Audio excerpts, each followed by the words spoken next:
মনে বড় আশা ছিল যাব মদিনায়।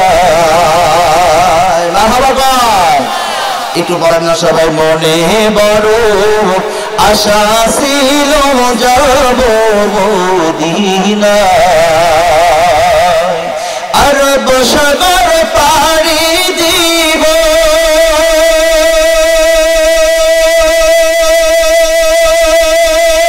নিগো আমার তরি,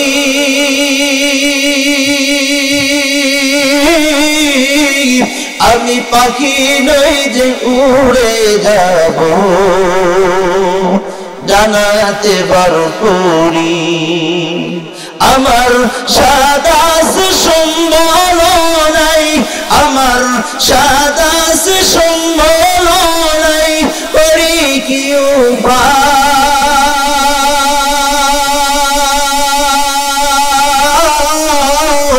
মনে বড় আশা ছিল যাব মদিনায়। বলেন না সবাই, মনে বড়।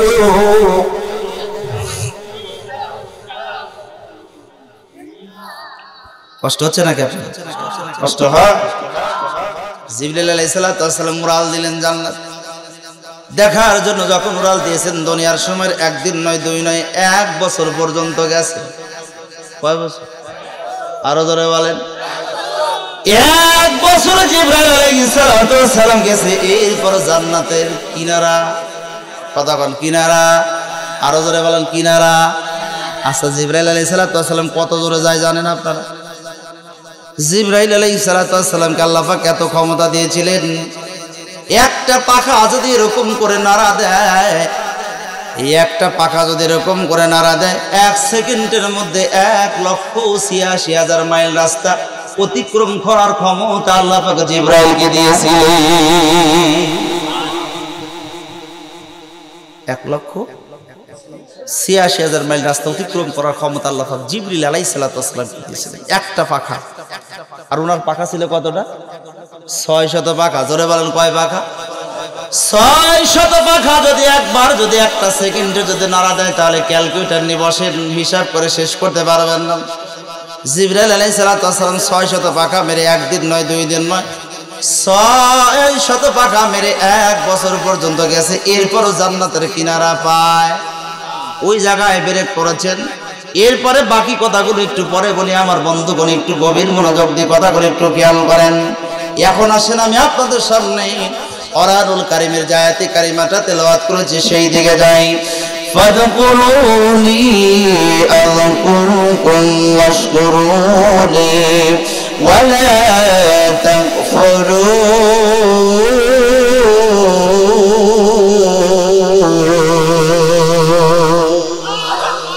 মাশাআল্লাহ, আর একটু জোরে বলে আল্লাহু আকবার।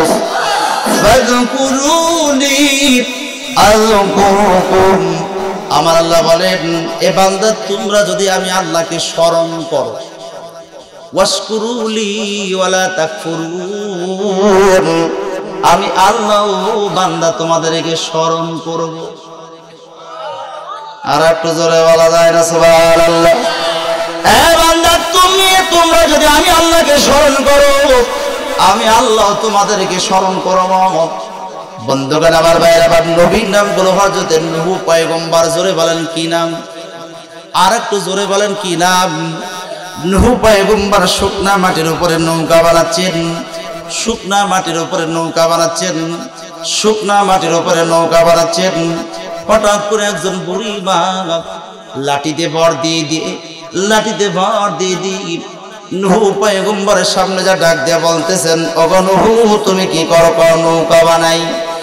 এই শুকনা মাটির মধ্যে নৌকা বানায় কি হবে? ও বুড়ি মা, এই নৌকার মধ্যে তারাই একমাত্র জায়গা পাবে যারা কি করবে? আল্লাহকে বিশ্বাস করবে, আমি নবীর উপরে বিশ্বাস করে কালেমা পড়বে। একমাত্র তারা এই নৌকার মধ্যে জায়গা পাবে। আর যারা আল্লাহকে বিশ্বাস করবে না, তারা এই নৌকার মধ্যে জায়গা পাবে।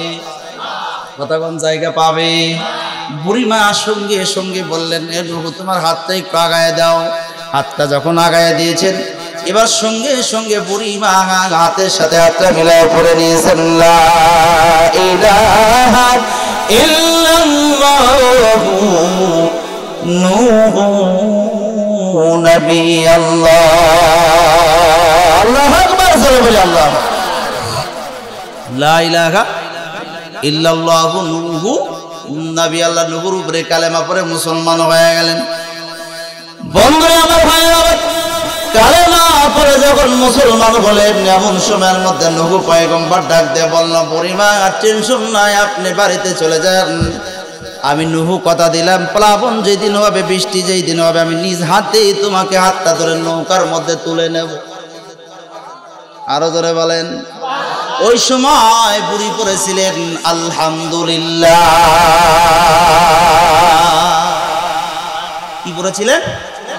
আর একটু জোরে বলেন, কি পড়েছিলেন? আলহামদুলিল্লাহ। এই আলহামদুলিল্লাহ বলে চলে গেছে। 40 দিন পর্যন্ত প্লাবন হলো, বৃষ্টি হয়ে এবার কি হয়েছে, নৌকাটা পানির উপরে ভাসতেছে। 40 দিন পর যদি পাহাড়ের কিনারায় যখন নৌকাটা দাঁড়িয়েছে, আমার আল্লাহ পাক রব্বুল আলামিন ডাক দিয়ে বললেন, এ নূহ খবর কি? কি খবর কি? নূহ পয়গম্বর ডাক দিয়ে বললেন, আল্লাহ খবর আর কি, যারা কালেমা পড়েছিল, তোমাকে বিশ্বাস করেছে, আমাকে বিশ্বাস করে কালেমা পড়েছে, তারাই নৌকার মধ্যে জায়গা পেয়েছে।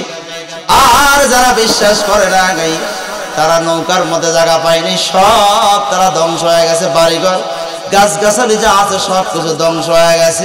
আমার আল্লাহ পাক রব্বুল আলামিন ডাক দিয়ে বলে, নূহ রে, তদন্ত ছাড়া কথা বলা যাবে না। কি ছাড়া কথা বলা যাবে না? আর একটু জোরে বলেন। তদন্ত ছাড়া কথা বলা যাবে? কথা বলান যাবে। নূহ পয়গম্বর আল্লাহকে ডাক দেওয়ার, আল্লাহ তদন্ত কি? ও বন্ধু, তদন্ত ছাড়াই বলুন তো দেখি, এই সমাজের মধ্যে কথা বলে এরকম লোক আছে না নাই? কথা বলা আছে না নাই? বিশেষ করে আপনারা বগুড়া নন্দীগ্রামে যাবেন, এরপরে আপনার রাজশাহীতে নৌহাটা যাবেন, দেখবেন বাড়িগুলা, অধিকাংশ বাড়িগুলা হলো মাটির ঘর। কিসের ঘর? আমি এই বছরে নন্দীগ্রামে গেলাম, যাওয়ার পরে মাটির ঘরের মধ্যে যখন ঢুকছি, এখন দেখি মোবাইলে কোনো নেটওয়ার্ক নাই। কি নাই? কথা কয় না, কি নাই? নেটওয়ার্ক নাই। আমি বললাম, ভাই কোন ঘরের মধ্যে ঢুকাইলেন? একটা নেটওয়ার্ক কত নাই। ঘটনা কি? কয় মাটির ঘর, মাটির ঘরে নেটওয়ার্ক পায় না। এরকম একটা মাটির ঘরের মধ্যে এক ইমাম সাহেব হুজুর থাকে। জোরে বলেন, কে থাকে? ইমাম সাহেব হুজুর, কিন্তু নেটওয়ার্ক পায় না। কথা বলার প্রয়োজন হলে জানালা দিয়ে এরকম করে হাত বের করে দিয়ে লাউড দিয়ে তারপরে কথা বলে, লাউড দিয়ে কথা বলে। একজন মুসল্লি দেখেছে আমাদের ইমাম সাহেব এত কষ্ট করে কথা বলে। এবার মুসল্লি ইমাম সাহেব হুজুরকে ডাক দেওয়া বলে, হুজুর আপনি এত কষ্ট করে কথা বলেন, মাত্র 300 টাকা দিয়ে একটা ইঞ্জিনিয়ার কেনেন। জোরে বলেন, কিনিয়ার? কথা কয় না, কিনিয়ার? ইঞ্জিনিয়ার কেনেন 300 টাকা দিয়ে, আর ওই ঘরের উপরে লাগাইয়া দেন, আর নেটওয়ার্কের আর কোন সমস্যা। কথা কোন সমস্যা? 300 টাকা দিয়ে একটা ইঞ্জিনিয়ার কিনে লাগাইয়া দিয়েছে। হুজুরের ঘরের মধ্যে আর কোনো নেটওয়ার্কের আর প্রবলেম হয় না, সমস্যা হয় না। কিন্তু ওই রাস্তাতে যাইতেছে একদম তেলতেলা শয়তান। তেলতেলা আছে না নাই? কথা কয় না, তেলতেলা নাই? তেলতেলা শয়তান যাইতেছে। হঠাৎ করে হুজুরের ঘরের উপরে তাকায় দেখে ইঞ্জিনিয়ার। কয় নাউজুবিল্লাহ, নাউজুবিল্লাহ, নাউজুবিল্লাহ বলতে বলতে মসজিদের মধ্যে ওযু করে পুরো দিন মসজিদে ঢোকে না, ওই দিন মসজিদের মধ্যে ঢুকতেছে। কি করতেছে? হ্যাঁ, মসজিদের মধ্যে ঢুকতেছে। ঢুকে এবার বলে নাউজুবিল্লাহ, নাউজুবিল্লাহ। সভাপতি ডাক দিলে, কে রে তুই এরকম কোনোদিন মসজিদে আসিস না, আর আজকে মসজিদের মধ্যে ঢুকেই বলিস নাউজুবিল্লাহ, নাউজুবিল্লাহ, ঘটনা কি? ভাই আমি কি এমনি এমনি তোমাদের মসজিদে ঢুকি না, তোমাদের ইমাম আমি নিজ চোখে দেখে আসলাম, ইমামের বাড়িতে নিজে দেখে আসলাম যে টিভি দেখতেছে। কি দেখতেছে? কথা বোঝেন আমার, বোঝেন আমার। কি দেখতেছে? নিজ চোখে দেখতেছে। সভাপতিও কয় নাউজুবিল্লাহ, সেক্রেটারিও কয় নাউজুবিল্লাহ, কেশিয়ারও কয় নাউজুবিল্লাহ, এরপরে মুসল্লিরাও কয় নাউজুবিল্লাহ। এমন সময় ইমাম সাহেব এবার মসজিদের মধ্যে ঢুকতেছেন। আল্লাহুম্মা আফতাহ লি। কথা কয় না, একটু বলেন, আমার সাথে বলেন। নাকি আপনারা কি মসজিদে ঢোকেন না নাকি?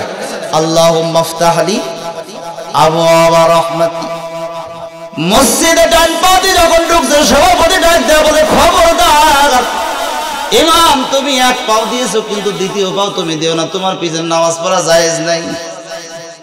ইমাম সাহেব ডাক দেয়া বলতে, সভাপতি সাহেব ফজরের নামাজের ইমামতি করলাম, আর জোহরের সময় মসজিদের মধ্যে ঢুকতে পারবো না, কি এমন অপরাধ করলাম? কি কোন অপরাধ জানা দরকার আছে না নাই?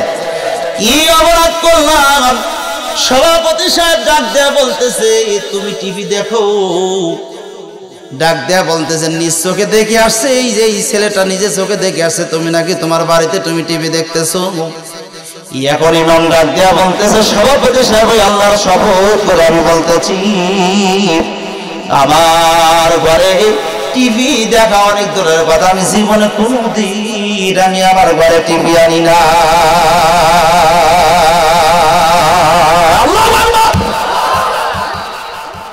টিভি আমার ঘরের মধ্যে কোনোদিন আমি ঢুকাই নাই, আনি নাই। এখন ওই তেল তেলা শয়তান ডাক দেয়া বলে, হুজুর আপনি অবিশ্বাস করতে পারেন, আপনার ঘরের উপরে আমি ইঞ্জিনিয়ার দেখে আসলাম। ও ভাই, তুমি ইঞ্জিনিয়ার দেখছো? আমার ঘরের মধ্যে নেটওয়ার্ক পায় না। এই জন্য ওই যে সেলিম ভাই, জোরে বলেন কি ভাই? আরো জোরে কি ভাই? অথবা ফারুক ভাই, জোরে বলেন কি ভাই? ফারুক ভাই একটা বুদ্ধি দিয়েছে। এই ফারুক ভাই একটা বুদ্ধি দিয়েছে, 300 টাকা দিয়ে একটা ইঞ্জিনিয়ার কিনলে আর কোনো নেটওয়ার্কের আর সমস্যা হবে না। এই জন্য আমি 300 টাকা দিয়ে মোবাইল ইঞ্জিনিয়ার কিনে লাগাই দিয়েছে, আর আমার মোবাইলের কোনো সমস্যা, নেটওয়ার্কের আর কোনো সমস্যা হয় না। হয়? এই তো মাশাআল্লাহ, আবার কোন হয়? নেটওয়ার্ক নাই, মাশাআল্লাহ। বলা আমি অনেক কয়েকটা দেখছি নেটওয়ার্ক পায় না, ঘরের মধ্যে ঢুকলে নেটওয়ার্ক পায় না। তো যাই হোক, আলহামদুলিল্লাহ আমাদের সেক্রেটারি সাহেব দেখছি খুব খেয়াল করে। কি খুব কষ্ট হচ্ছে নাকি আপনাদের? কি শেষ করে দেব? শেষ করে দেব? খেয়াল করেন, মজার ভিতরে তো কেবল ঢুকতেছি, খেয়াল করেন। এমন মুহূর্তের ভিতরে বন্ধুগণ, আমার ভাইয়ের, আমার এমন সময়ের ভিতরে ওই তেলতেলা শয়তান ডাক দেয়া বলতেছে, ও হুজুর আপনি অবিশ্বাস করতে পারেন, আপনার ঘরের উপরে আমি নিজে ইঞ্জিনিয়ার দেখলাম। আমি ইঞ্জিনিয়ারটা লাগাইছি, আসলে এই ঘরের মধ্যে নেটওয়ার্ক পায় না, যার কারণে আমাদের ওই ফারুক ভাই কি করেছে, বুদ্ধি দিয়েছে। এই জন্য 300 টাকা দিয়ে আমি কি করেছি, ইঞ্জিনিয়ার কিনেছি, আর নেটওয়ার্কের আর সমস্যা হয় না। এমন সময় তেলতেলা শয়তান ডাক দেয়া বলতেছে, মনে করেছিলাম ভাই। কি করেছিলাম?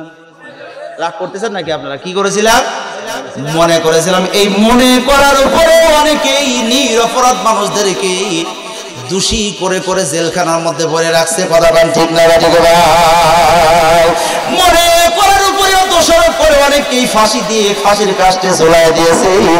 মনে করার পরেই ও বন্ধুগণ, আমার ভাইরা, অনেক নিরপরাধ মানুষদেরকে একজন মুসলমান হয়ে আর একজন মুসলমানকে গুলি করে করে হত্যা করেছে। কি কথা কি ভুল বললাম? ভুল। বন্ধুগণ, আমার ভাই, আমার গভীর মনোযোগ লাগান।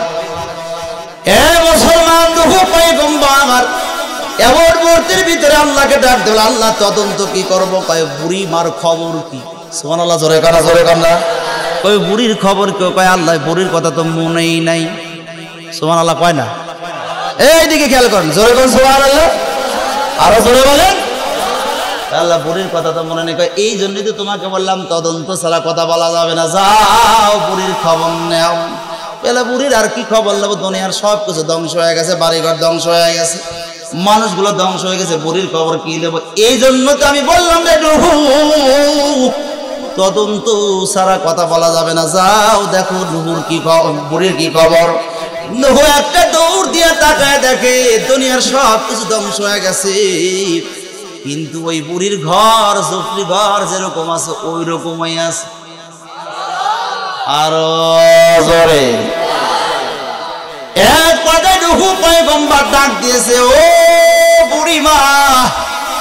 সবাই পড়েন না বুড়িমা, সবাই বলেন আর একবার বুড়িমা। বুড়িমা বলে যখন ডাক দিয়েছে, বুড়ি সঙ্গে সঙ্গে একটা টুপলা নিয়ে হাজির, চলো যাই। সুবহানাল্লাহ বললেন না? এই রুহু চলো যাই। রুহু পয়গম্বর ডাক দেয়া বলতে যে বুড়িমা কোথায় যাবেন? কয় তোমার কি মনে নাই তুমি বলেছিলাম যে আমাকে তুমি হাত ধরে তুমি নৌকার মধ্যে তুলে নিবে, চলো যাই। বুড়িমা প্লাবন্ত হয়ে গেছে, 40 দিন পর্যন্ত নৌকাটা পানির উপরে ভেসেছে, আজকে যদি পাড়ের কিনারায় দাঁড়িয়েছে। ও বুড়িমা, কি এমন আমল করো গো মা, যে আমল করবার কারণে তোমার ঘরটাকে আল্লাহ পাক রব্বুল আলামিন হেফাজত করেছে, বুড়িমা তোমাকেও হেফাজত করেছে। তোমার আমল কি তুমি বুড়িমা বলে দাও। সবকিছু ধ্বংস হয়ে গেল, তোমার ঘরটা আল্লাহ পাক রব্বুল আলামিন হেফাজত করলো, তোমাকে আল্লাহ হেফাজত করলো। কেমনে করে, কি এমন আমল করো? আচ্ছা বলুন তো দেখি, আমল শোনার দরকার আছে না নাই? কারা কারা শুনতে চান একটু হাত তোলেন দেখে। লিল্লাহি তাকবীর। আর তো জোরে নারায়ে তাকবীর। বন্ধ করে মূল যে আলোচনাটুকু সেটুকু আল্লাহর জান্নাতে যাইতে গেলে, জান্নাত পাইতে গেলে বলুন তো দেখি কুরআন মোতাবেক চলার দরকার আছে না নাই? আরো জোরে বলেন আছে না নাই? সারা বিশ্বের 29টা দেশ মিলে একটা কনফারেন্স আলোচনা কিন্তু শুরু করলাম, নাকি শেষ করব? হ্যাঁ,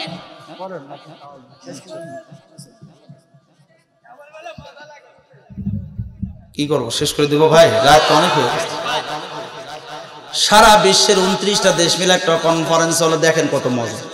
আমি এমনি এমনি বলতেছি না, আপনার প্র্যাকটিক্যালে প্রমাণ পাবেন। সারা বিশ্বের 29টা দেশ মিলে একটা কনফারেন্স হলো। জোরে বলেন কয়টা দেশ? আর একটু জোরে বলেন কয়টা দেশ?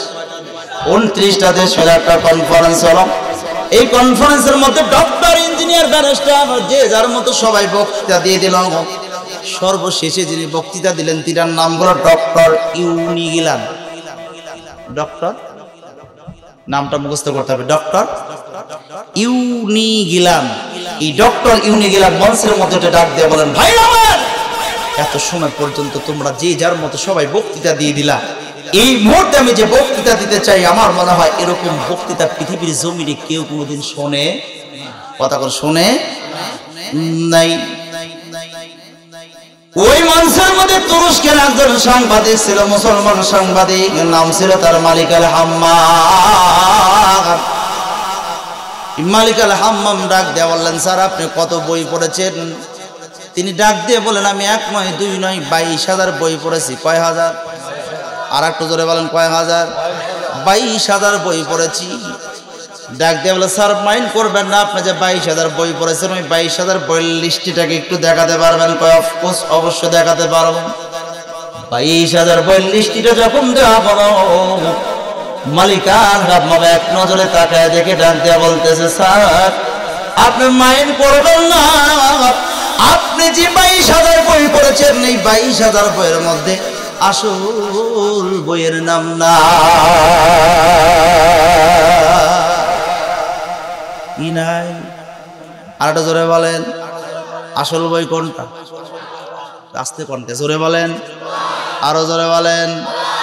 আসল বইয়ের নাম নাই। ডক্টর ইউনিগিলান ডাক দিলেন, মালিক আল হাম্মাম, আসল বই আবার কোনটা? কয় স্যার আসল বই যেটা, সেটার নাম হলো কোরআন। তোর কোরআনের মধ্যে কি থিওরি দিয়েছে? কোরআনের মধ্যে থিওরি দিলেন 1 নয় 2 নয় 14টা থিওরি দিয়েছিলেন। আমি আজ থিওরির কথা বলবো না, থিওরির দিকে যদি যাই তাহলে আলোচনা শেষ করতে পারবো না। খেয়াল করেন, 14টা থিওরি দেওয়ার পরে মালিক আল হাম্মাম এবার ডাক দেয়া বলতেছে, স্যার মাইন্ড করবেন না, আমি ইংরেজিতে অনুবাদ করে কোরআনে একটা কপি নিয়ে আসছি, আপনি একটু স্টাডি করে দেখেন, গবেষণা করে দেখেন।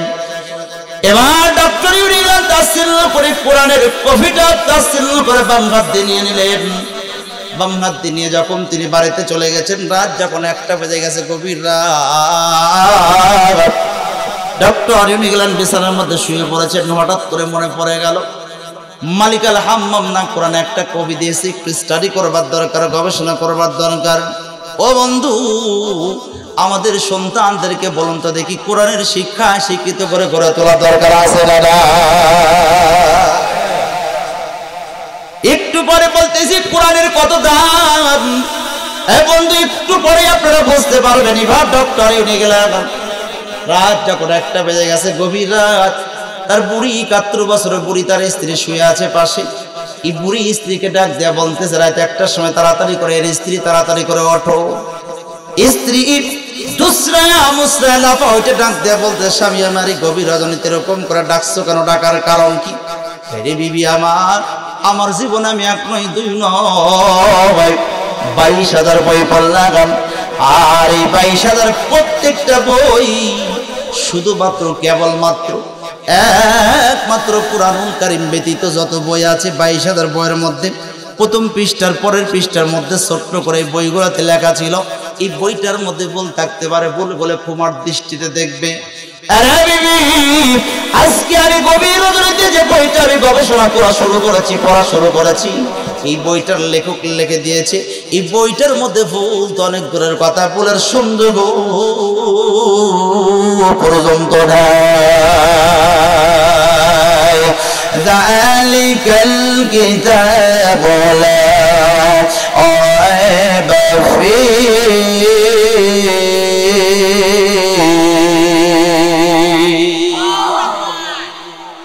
অনেক দূরের কথা বলে সন্দেহ। বিবি ডাক দেয়া বলে, স্বামী আমার, পৃথিবীর মধ্যে তুমি যে বই পড়াচ্ছ 22,000 বই, এই 22,000 বই লেখক হলো দুনিয়ার কোন লেখক, দুনিয়ার কোন সাহিত্যিক, দুনিয়ার কোন কবি। কিন্তু আজকে গভীর রজনীতে তুমি যে বইটা পড়া শুরু করেছো এই বইটার লেখক দুনিয়ার কোন লেখক নয়, এই বইটার লেখক দুনিয়ার কোন সাহিত্যিক নয়, এই বইটার লেখক দুনিয়ার কোন গবেষক নয়, এই বইটা যিনি লিখছেন তিনি দুনিয়াতে থাকেন না, বইটা যিনি লিখছেন তিনি থাকেন আসমানে, তিনি আর কেউ নয়, তোমার সৃষ্টিকর্তা, আমার সৃষ্টিকর্তা, তিনি হলেন রব। চিল্লায়ে বলেন একবার আল্লাহু আকবার, আর একটু জোরে বলেন আল্লাহু আকবার। তিনি তোমার সৃষ্টিকর্তা, আমার সৃষ্টিকর্তা, তিনি হলেন রব। তাহলে বিবিরে, এই বইটার লেখক যদি সত্যিকারের লেখক হয়, এই বইটার লেখক যদি সত্যিকারের লেখক হয়, এর বিবি কথা দিলাম আমি ডক্টর ইউনিগেলান এই বইটার লেখককে আমি গ্রহণ করবার চাই। ডক্টর ইউনিগেলানের স্ত্রী ডাক দেয়া বলে, স্বামী আমার, এই বইটার লেখককে তুমি মেনে নাও, তোমাকে আমি বাধা দেব না, তবে এই বইটার লেখককে গ্রহণ করবার আগে, মানবার আগে, এই বইটার লেখক সম্পর্কে জানবার আগে এই বইটা সম্পর্কে 3 মাস স্টাডি করে দেখো, গবেষণা করে দেখো। ঠিক আছে, বইটাকে 3 মাস স্টাডি করলেন, গবেষণা করলেন, 3 মাস স্টাডি করবার পরে, গবেষণা করবার পরে, পড়বার পরে 3 মাস পর ডাক দিয়ে বলতে যে, বিবি আমার, এই বইটার আসল লেখককে আমি পেয়ে গেছি। তুমি এই বইটার লেখক কোথায় পাইলে? এই বইটার লেখককে আমি লন্ডনে পাইছি। আমি আপনাদের কাছে জানতে চাই, বইটার লেখক কি লন্ডনে আছে? না, আওয়াজ নেই, জোরে বলেন। লন্ডনে আছে? হ্যাঁ। আমেরিকায় আছে? জোরে বলে না, আরো জোরে। সৌদি আরবে আছে, ভারতে আছে, বাংলাদেশ। এই বইটার লেখক ব্যক্তিগতভাবে, এই বইটার লেখক কোনো দেশের মধ্যে নাই, তবে এই বইটার লেখক এমন কোন দেশ নাই, এমন কোন জায়গা নাই, এমন কোন মাটি নাই যে মাটির মধ্যে এই বইটার লেখক আবার আল্লাহ তাআলা না। আল্লাহু আকবার, বলি আল্লাহু আকবার। বলুন তো দেখি, এই বইটার লেখক সব জায়গায় আছে না নাই? আরো জোরে বলেন আছে না নাই? এই বইটার লেখক সব জায়গায় আছে। আমার বন্ধুগণ, একদিন মুসা আলাইহিস সালাম আল্লাহকে ডাক দিয়ে বলে, আল্লাহ গো, ওগো আল্লাহ, আমরা এত ঘুমাইলাম জীবনে, আল্লাহ তুমি কেন ঘুমাও না? সুবহানাল্লাহ বলা, সুবহানাল্লাহ বললাম। এ মুসা, আমি যে কেন ঘুমাই না তুমি কি জানতে চাও? হ্যাঁ, জানলে তো ভালোই হয়। কয় তাহলে 1 গ্লাস কাঁচের গ্লাসে পানি নিয়ে তুমি তুর পাড়ের মধ্যে দাঁড়ায় যাও। এবার মুসা পয়গম্বর 1 গ্লাস পানি নিয়ে তুর পাড়ের মধ্যে যখন দাঁড়িয়ে গেল, গ্লাসটা এরকম করে চেপে ধরেছে, গ্লাসটা যেন পড়ে না যায়। আল্লাহ পাক রব্বুল আলামিন ডাক দিয়ে বললেন, যত প্রকারে ঘুম আছে মুসাকে আক্রমণ করো। সুবহানাল্লাহ কয় না? ঘুম এসে যখন চতুর সাইডে আক্রমণ করেছে, মুসা এত কষ্ট করে তারপরে ধরে আছে গ্লাসটা, কিছু সময় পরে ঘুম ধরেই গেছে। কথা কয় না? হ্যাঁ, এই দেখেন তো আপনাদের মধ্যে কেউ ঘুম পারে নাকি? ঘুমানি লোক আছে নাকি? বন্ধুগণ আমার ভাইরা, আমার খেয়াল করেন না, বাচ্চা থাকে, বন্ধুগণ খেয়াল করেন। এবার এই মুসা পয়গম্বরের চোখের মধ্যে যখন ঘুম আসছে, গ্লাসটা পরে একেবারে পাথরের উপরে একেবারে চুরমার হয়ে গেছে, ফেটে চুরমার শেষ। আল্লাহ ডাক দিল, মুসা খবর? আল্লাহ খবর আর কি? আয় আল্লাহ তাআলা, তুমি আমাকে বলেছো গিলাসটা ধরে রাখতে কিন্তু চোখের মধ্যে ঘুম এসে গিলাসটা পরে চুরমার হয়ে গেল। আমার আল্লাহ ডাক দিয়ে বলে, মুসা একটা গিলাস তুমি একটা ঘন্টাও ধরে রাখতে পারলা না, গিলাসটা পরে চুরমার হয়ে গেল। আমি আল্লাহ পৃথিবীর মধ্যে সব চাইতে সুন্দর করে আমি আল্লাহ পাক রব্বুল আলামিন বান্দাদেরকে বানাইছি, সব চাইতে সুন্দর করে আমি আল্লাহ পাক বান্দাদেরকে বানিয়েছি, সব চাইতে সুন্দর করে আমি আল্লাহ পাক বান্দাদেরকে বানিয়েছি। আর আমি আল্লাহ যদি ঘুমায়া যাই তামাম আসমান জমিন চন্দ্র সূর্য সব কিছু ধ্বংস হয়ে যাবে, তাম কিছু ধ্বংস হয়ে যাবে, দুনিয়ার মানুষগুলো সব উল্টা পাল্টা হয়ে যাবে, মারা যাবে। এই জন্য আমি আল্লাহ বান্দাদেরকে বড় ভালোবাসি, এই জন্য আমি আল্লাহ একটা সেকেন্ডের জন্য ঘুমাই না।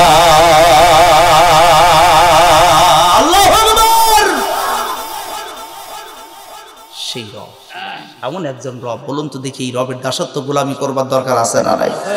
আর একটু জোরে বলেন আছে না নাই? বন্ধুরে আমার, ভাইয়ের আমার, গভীর মনোযোগ লাগান।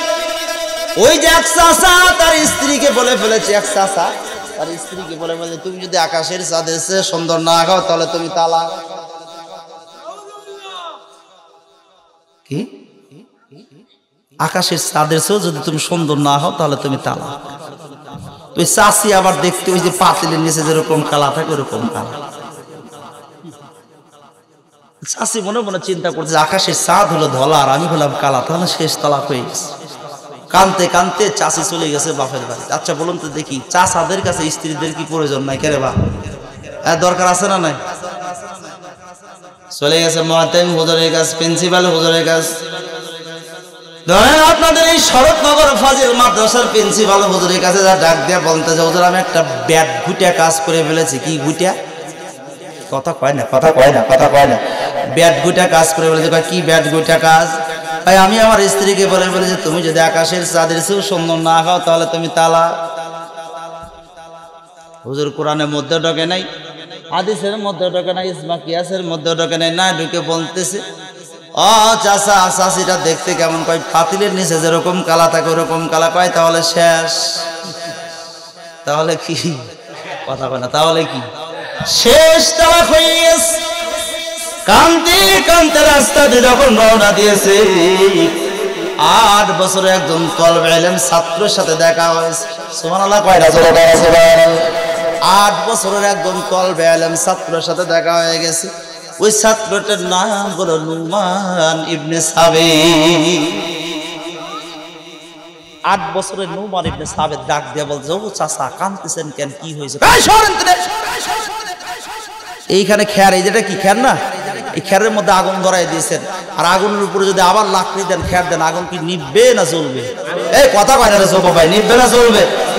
হুজুর বলেছে তালাক হয়ে গেছে, আর পিসি সন্তান বলছে কি হয়েছে? রাগ করে সর এখান থেকে, সর। চাচা রাগ করবেন না, একটু খুলে বলেন না কি হয়েছে? হ্যাঁ ও চাচা রাগ করবেন, একটু খুলে বলেন কি হয়েছে? যখন সারাই নাই ডাক দেয়া বলছে, বেটা তুই যখন ছাড়তেছিস না তাহলে শুনে আমি তোর চাচিকে বলে ফেলেছি, তুমি যদি ওই আকাশের চাঁদের চেয়ে সুন্দর না হও তাহলে তুমি তালাক। 3 তালাক বলে দিয়েছি, কিন্তু আসছিলাম হুজুরের কাছে তালাক হয়েছে কিনা। হুজুর বললো তালাক হয়ে গেছে, যার কারণে এরকম করে চোখের পানি ফেলায় ফেলায় কান। নুমান ইবনে সাবিত ডাক দিয়া বলতেছে, ও চাচা আমি নুমান ইবনে সাবিত বলে দিলাম আমার চাচি তালাক হয় না। বেদাল বাড়ছে না কমছে? কথা কয় না, বেদাল বাড়ছে না কমছে? আরো জোরে বলেন, বেদাল বাড়ছে না কমছে? তালাক হয় নাই, ফতোয়া দিয়ে দিয়েছে। আবার ওই চাচা চলে গেছে মাদ্রাসার মহাতাইম হুজুরের কাছে। ও মহাতাইম হুজুর বলে কি হয়েছে? কয় আপনি বা কেমন হুজুর, আর আপনার ছাত্রই বা কেমন? আপনি বলেন তালাক হয়ে গেছে, আর আপনার ছাত্র বলে তালাক হয়নি। বলে কে বললো তালাক হয়নি? কে বললো তালাক হয়নি? ওই নুমান ইবনে সাবিত না কি যেন নাম। এক হুজুর আর এক হুজুরের দিকে তাকায়, এই হুজুর ওই হুজুরের দিকে তাকায়, ওই হুজুর আর এক হুজুরের দিকে তাকায়। এক হুজুর ডাক দিয়ে বলতে, হুজুর যেহেতু নুমান ইবনে সাবিত বলেছে হতেও। কথা কয় না, না জোরে জোরে জোরে জোরে জোরে বলেন, হতেও হতেও। হুজুরদের পক্ষের মধ্যে নুমান ইবনে সাবিতকে ডাকা হলো, এই নুমান তুমি একটু দলিল দাও, কেমনে তালাক হয়নি তুমি একটু দলিল দাও। কয় কোরআনের মধ্যেই আছে। সুবহানাল্লাহ, সুবহানাল্লাহ। হুজুর আল্লাহ পাক কোরআনের মধ্যে ডাইরেক্টই বলে দিয়েছে, বলুন তো দেখি এই দলিল জানার দরকার